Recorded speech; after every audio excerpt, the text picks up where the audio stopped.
भगवान की माता लक्ष्मी का आशीर्वाद बना रहता है। घर में शुभ कार्य होते हैं, विवाह शादी के कार्य जल्दी संपन्न हो जाते हैं।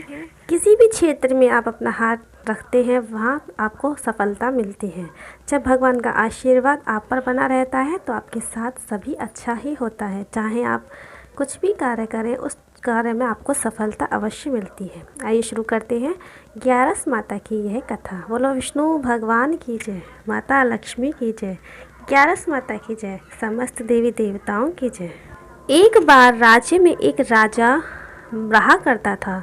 राजा बहुत ही बुद्धिमान और बलशाली था। राजा सदैव अपनी प्रजा का बहुत अच्छे से ध्यान रखता था। प्रजा भी अपने राजा को बहुत पसंद करती थी। राजा की 2 बेटियां थीं। राजा अपनी दोनों बेटियों से बहुत प्रेम करता था।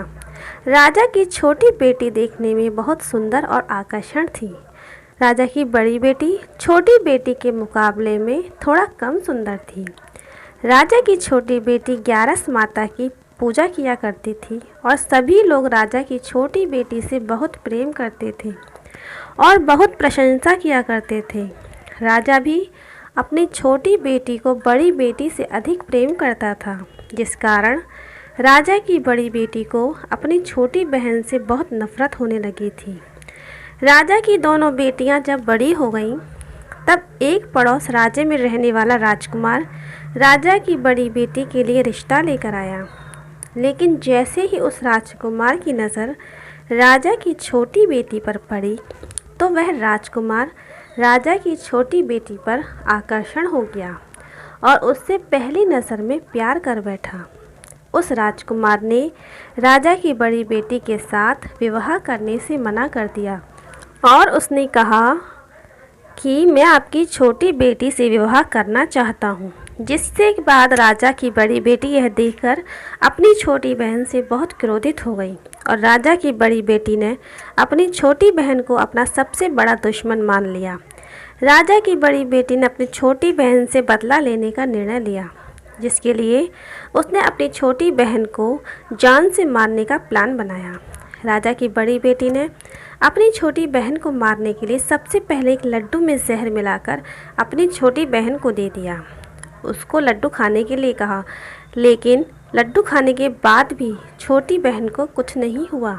बड़ी बहन को यह देखकर बहुत आश्चर्यचकित हो गई, लेकिन बड़ी बहन ने हार नहीं मानी।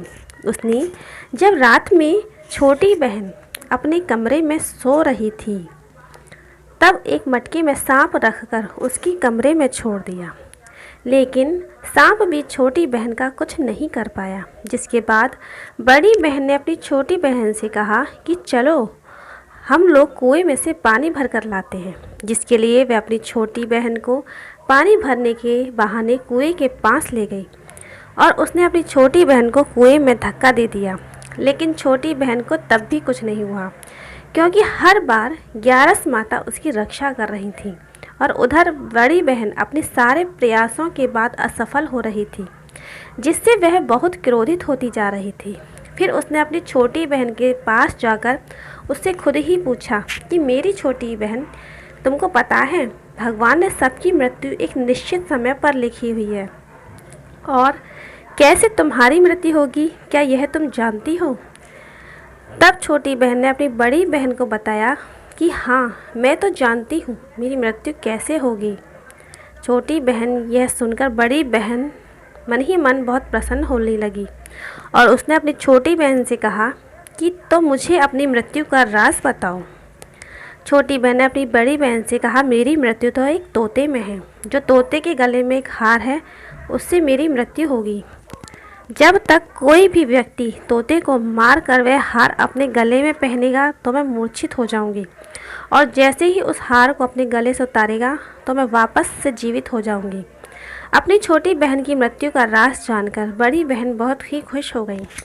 उसने अपनी छोटी बहन को मारने के लिए उसके पालतू तोते को ढूंढना शुरू कर दिया और छोटी बहन को इस बात का आभास हो गया कि उसकी कोई जान लेना चाहता है, जिसके लिए वह अपने पिताजी के पास गई। उसने अपने पिताजी से कहा कि पिताजी, मेरी मृत्यु के बाद आप मुझे जलाइएगा मत, बल्कि आप मुझे अपनी पुरानी वाली हवेली में एक पलंग पर लिटाकर छोड़ दीजिएगा। अपनी छोटी बेटी की यह बात सुनकर राजा आश्चर्यचकित हो गए। राजा ने अपनी छोटी बेटी से पूछा, बेटी तुम यह क्या कह रही हो? तब राजा की छोटी बेटी ने बताया, पिताजी समय किसी के लिए नहीं रुका है, कब क्या हो जाए किसी को कुछ पता ही नहीं है। फिर राजा ने अपनी छोटी बेटी से कहा कि तुम ऐसी बातें क्यों कर रही हो, 2-3 दिन में तो तुम्हारा विवाह है। लेकिन छोटी बेटी ने अपने पिताजी को ऐसा करने पर मजबूर कर दिया और उनसे वचन ले लिया। राजा ने भी अपनी छोटी बेटी की बात स्वीकार कर ली और 2-4 दिन के बाद जब शादी का समय आया तब राजकुमार बारात लेकर राजा के घर आया और राजकुमार और राजा की छोटी बेटी का विवाह शुरू हो गया। जैसे ही राजा की छोटी बेटी राजकुमार के साथ फेरे लेना शुरू करती है तो उसकी बड़ी बहन अपनी छोटी बहन के कमरे में जाकर उसके तोते को पकड़ लेती है और उसके जान से मार देती है। तोते की गले में जो हार था उसको अपने गले में धारण कर लेती है। जैसे ही बड़ी बहन उस हार को अपने गले में धारण करती है, उधर छोटी बहन 3.5 ही फेरे ले पाती है और वहीं पर बेहोश होकर गिर जाती है। जिसके बाद राजा ने बड़े बड़े दर्द हकीमों को बुलवाया और अपनी छोटी बेटी का इलाज करने के लिए कहा। राजा की बात सुनकर वैद्य ने छोटी बेटी को जब चेक किया तो राजा को बताया कि आपकी छोटी बेटी ना तो जीवित है और ना ही मरी हुई है।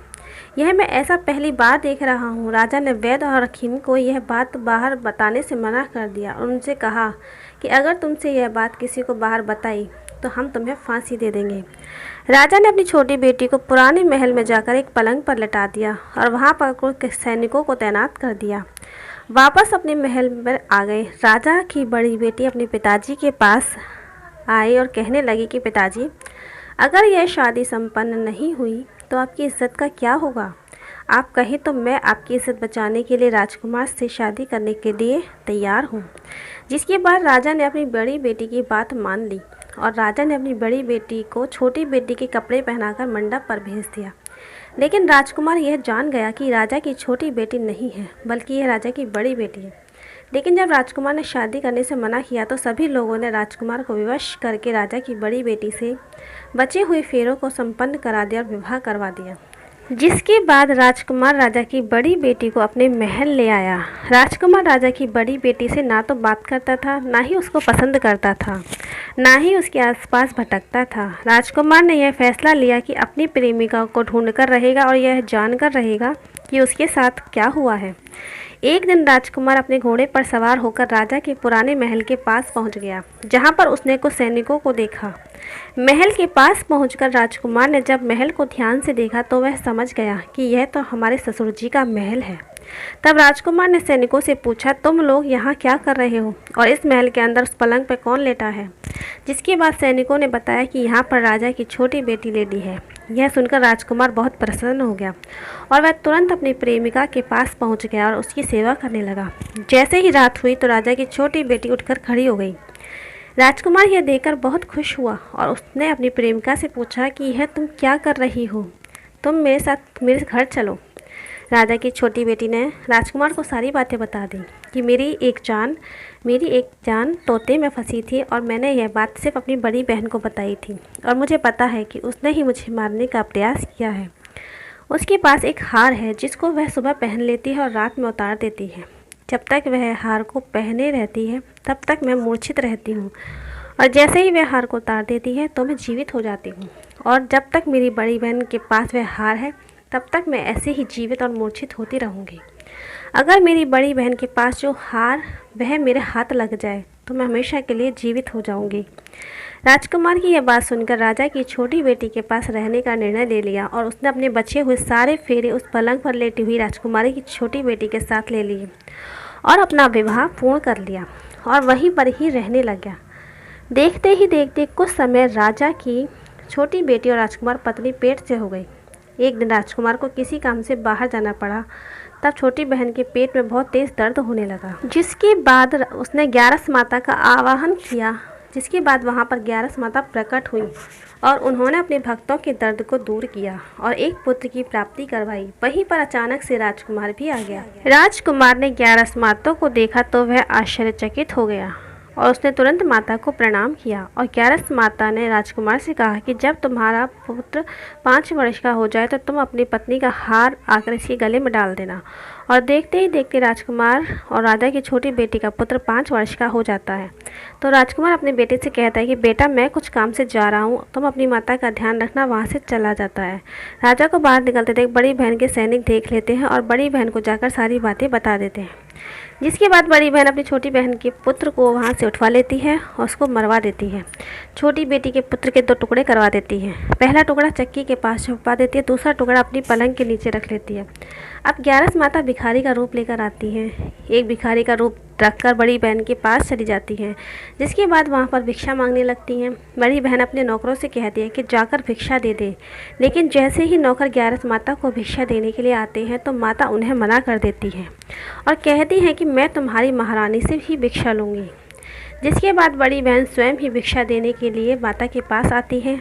तब माता एक बिल्ली का रूप लेकर उसके कमरे में चली जाती है और वहाँ पर छोटी बेटी के पुत्र के 2 टुकड़े को आपस में जोड़ देती है और उसे जीवित कर देती है और उसे वहाँ से ले जाती है। राजकुमार अपने बेटे को लेकर अपनी पत्नी के पास जाता है और उससे कहता है कि तुम इसका ध्यान रखना। अगर तुम इस बच्चे का अच्छे से ध्यान रखोगी तो मैं तुमसे बात करूँगा। एक दिन राजकुमार अपने बच्चे से कहता है कि तुम मम्मी से उनके गले का हार मांग लो। जिसके बाद राजकुमार का लड़का अपनी मम्मी के पास जाता है और कहता है कि मम्मी, मुझे तुम्हारा हार चाहिए, तुमने गले में पहन रखा है। यह सुनकर पहले तो बड़ी बहन बहुत क्रोधित होती है, पर उसे याद आता है कि राजकुमार ने कहा था कि अगर मैं इस बच्चे का ध्यान अच्छे से रखूँगी तो वह मुझसे बात करेंगे। जिसके कारण वह हार उस बच्चे को दे देती है। वह तुरंत हार को ले जाकर अपने पिताजी को दे देता है। तब राजकुमार अपने बेटे को ले जाकर वहाँ से जाने लगता है और पत्नी से कहता है कि तुम हमारे लिए खाना बनाकर रखना। मैं शाम को लेकर वहाँ से चला जाता है। जिसके बाद वह राजा के पास जाता है और उसको सारी बातें बता देता है। राजा अपनी बड़ी बेटी की यह करतूत सुनकर बहुत क्रोधित होते हैं और अपनी परवरिश पर ही दोष देने लगते हैं और राजकुमार को अपनी छोटी बेटी के साथ साथ रहने के लिए आदेश दे देते हैं। इस प्रकार एकादशी व्रत की ग्यारस माता की यह कथा यहीं समाप्त होती है। आइए शुरू करते हैं ग्यारस माता की आरती। ओम जय एकादशी, जय एकादशी, जय एकादशी माता। विष्णु पूजा व्रत को धारण कर, विष्णु पूजा व्रत को धारण कर, शक्ति मुक्ति पाता। ओम जय एकादशी माता। तेरे नाम गिनाऊं देवी, भक्ति प्रदान करनी, गण गौड़न की देनी माता, शास्त्रों में वरनी। ओम जय एकादशी माता। मार्ग शीर्ष के कृष्ण पक्ष की उत्पन्ना, विश्वतारिणी जनमी, शुक्ल पक्ष में हुई मोक्षदा, मुक्तिदाता बन आई। ओम जय एकादशी माता। पौष के कृष्ण पक्ष की सफला नामक है, शुक्ल पक्ष में हुई पुत्रदा, आनंद अधिक रहे। ओम जय एकादशी माता। नाम षटशिला माघ मास में कृष्ण पक्ष आवे, शुक्ल पक्ष में जया कहावे, विजय सदा पावे। ओम जय एकादशी माता। विजया फाल्गुन कृष्ण पक्ष में शुक्ल आम लखी, पाप मोचनी कृष्ण पक्ष में चैत्र महाबल की। ओम जय एकादशी माता। चैत्र शुक्ल में नाम कामदा, धन देने वाली, नाम वरुथनी कृष्ण पक्ष में वैशाख महावाली। ओम जय एकादशी माता। शुक्ल पक्ष में होए मोहिनी, अपरा ज्येष्ठ कृष्ण पक्षी, नाम निर्जला सब सुख करनी, शुक्ल पक्ष रखी। ओम जय एकादशी माता। योगिनी नाम आषाढ़ में जानो, कृष्ण पक्ष करनी, देव शयनी नाम कहायो, शुक्ल पक्ष करनी। ओम जय एकादशी माता। कामिका श्रावण मास में आवे, कृष्ण पक्ष कहिए, श्रावण शुक्ल होए पवित्र, आनंद से रहिए। ओम जय एकादशी माता। आजा भाद्रपद कृष्ण पक्ष की परिवर्तनी शुक्ला, इंद्राश्विन कृष्ण पक्ष में व्रत से भव सागर निकला। ओम जय एकादशी माता। पापा कुंश है शुक्ल पक्ष में आप हरनहारी, रमा मास कार्तिक में आवे सुखदायक भारी। ओम जय एकादशी माता। देवोत्थानी शुक्ल पक्ष की दुखनाशक मैया, पावन मास में करूं विनती पार करो नैया। ओम जय एकादशी माता।